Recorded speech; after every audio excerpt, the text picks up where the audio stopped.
Bonjour à tous, ici Florence Porcel, Community Manager officielle de l'univers, et du 20h d'ailleurs, mais ça n'a pas grand chose à voir.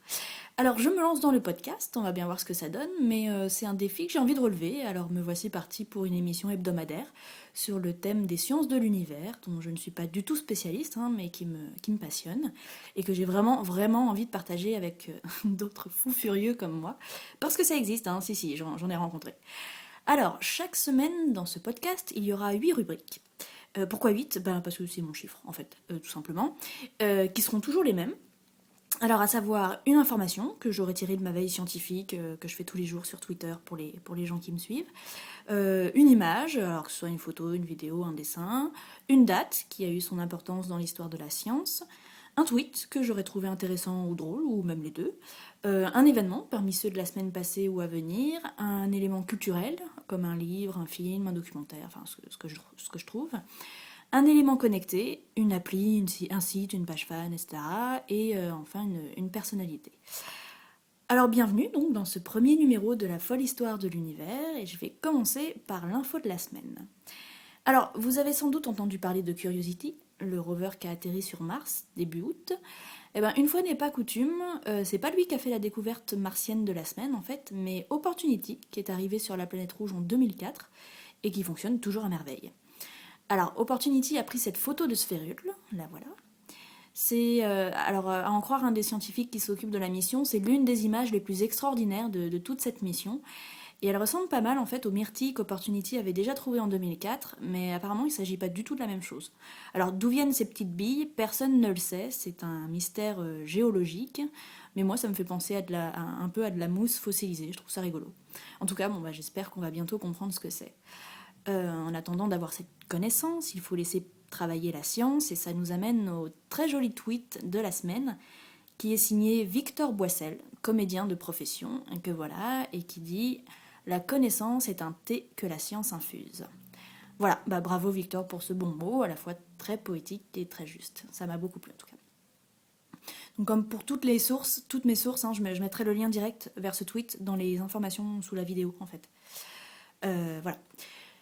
Alors la date, maintenant. J'ai choisi celle de vendredi dernier, à savoir le 21 septembre, parce que c'est ce jour-là qu'en 2003, la sonde Galileo s'est désintégrée dans l'atmosphère de Jupiter.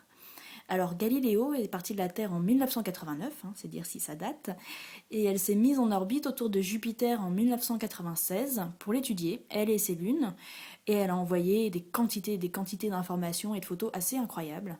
Par exemple, un montage des 4 plus grosses lunes de Jupiter, donc de gauche à droite, Io, Europe, Ganymède et Callisto.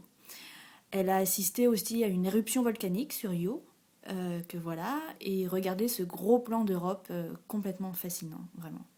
Donc pendant des années, elle nous a permis de comprendre un peu mieux Jupiter et ses lunes, et c'est elle qui a notamment découvert qu'un océan d'eau liquide se cache sous la surface gelée d'Europe.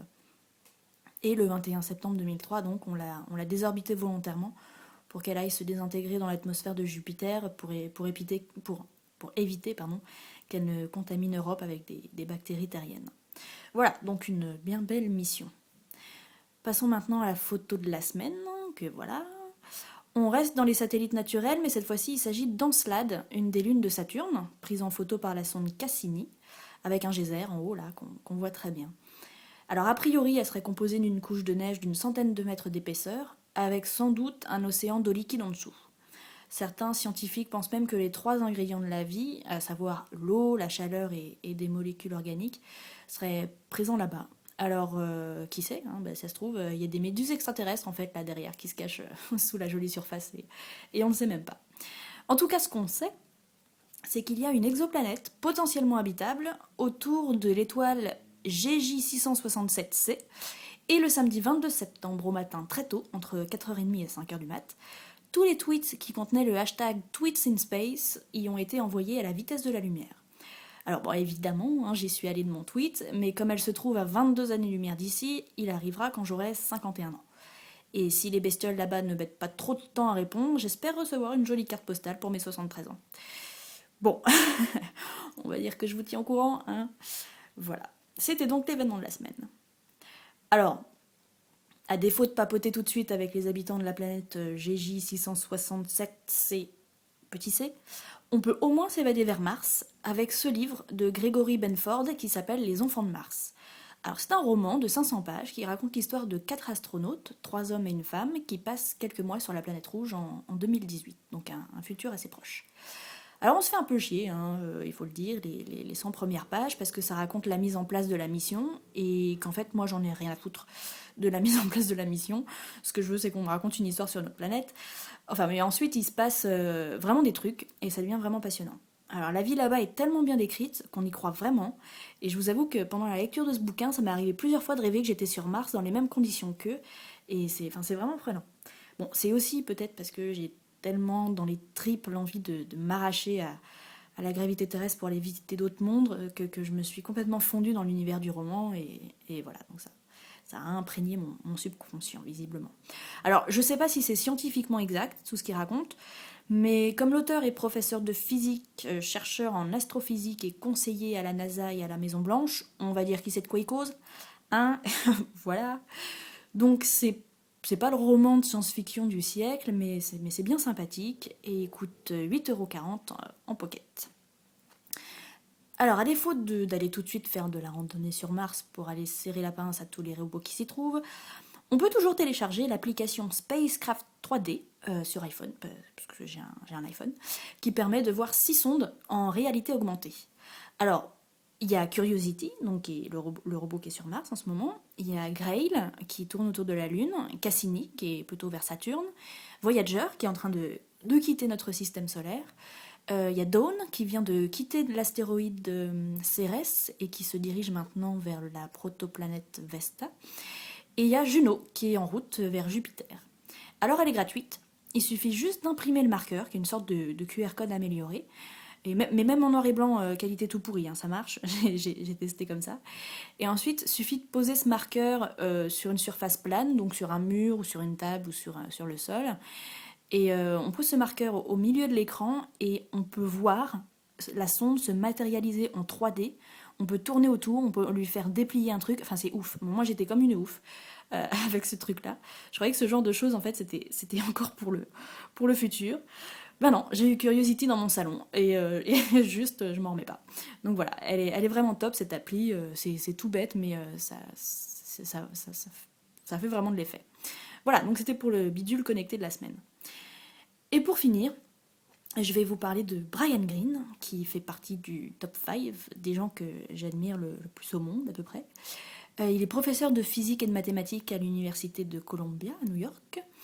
Et c'est un spécialiste mondial de la théorie des cordes. Alors je vous conseille vivement la lecture de L'univers élégant, son premier best-seller, sur justement la théorie des cordes. Alors c'est un essai qui fait 600 pages, mais c'est passionnant.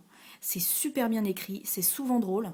Il a beaucoup d'humour ce garçon, et il raconte des choses d'une complexité inouïe avec des mots super simples et des exemples super limpides, enfin c'est vraiment top.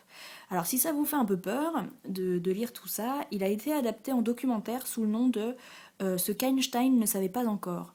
C'est dispo sur YouTube en 3 parties et c'est vraiment passionnant. C'est un excellent vulgarisateur et vous apprendra plein de trucs sur le monde qui nous entoure, c'est vraiment bien foutu. Il a adapté son essai suivant aussi, la magie du cosmos, pour la chaîne Nova. Et c'est pareil, il y a pas mal de vidéos sur YouTube en attendant une sortie en DVD en France que j'espère et que j'attends avec impatience.